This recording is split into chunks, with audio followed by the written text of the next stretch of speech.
human beings need, and then we cease to find the meaning of life out of more and more economic growth and more consumption. Because in our kind of society, where that's what's happening, it's not only plundering the world and unsustainable, it's making people miserable. I think we need a change of heart. I think we need to see ourselves in another kind of context. Instead of seeing ourselves as fundamentally, to use the old phrase, brains on stalks, living in this artificial world, in this bubble, we need to see ourselves as part of a system, answerable to other parts of that system, and I would say also, of course, answerable to God. Now, that's something which doesn't come easily in the Western world. I think it's absolutely imperative for anyone in a position of religious responsibility in the Western world to hammer on that theme as loudly and consistently as they possibly can.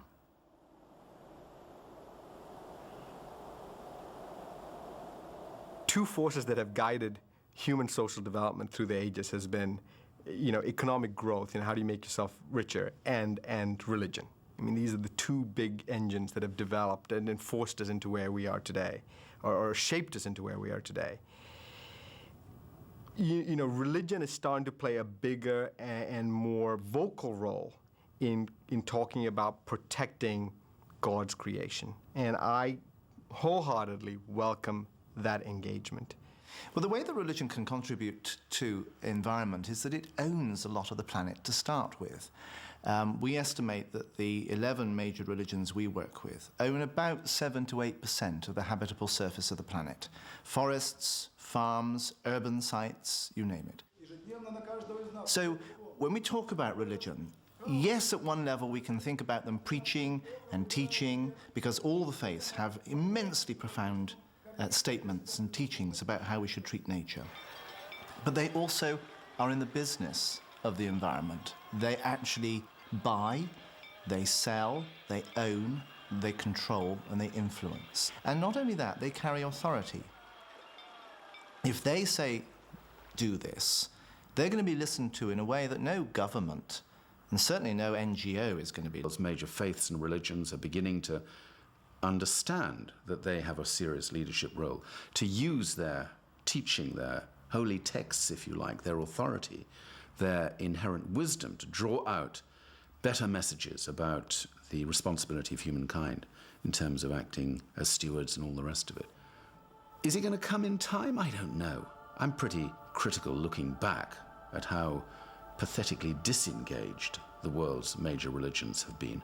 They've just stood by and watched as our industrial juggernaut has laid waste this astonishingly beautiful created world. And I'm glad they're going to be out there now raising their voice in defense of that, of our planet, our home, of God's earth, if you like, in a Christian sense. But I think they've left it a bit late in the day, I must admit.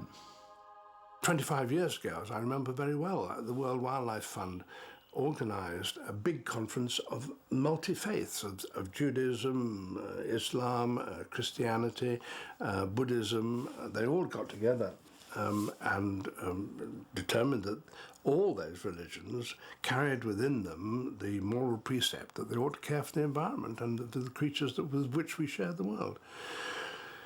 I suppose, in a way, the problem is that the world, by and large, has turned away from religions, and they are having less effect than they did.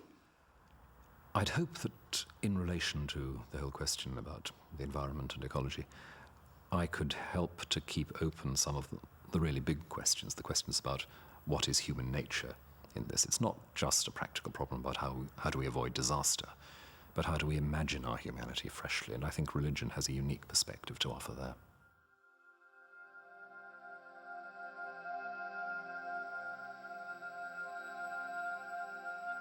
Up until now, science has ruled the roost in terms of what takes place in conservation around the world. We need to expand that.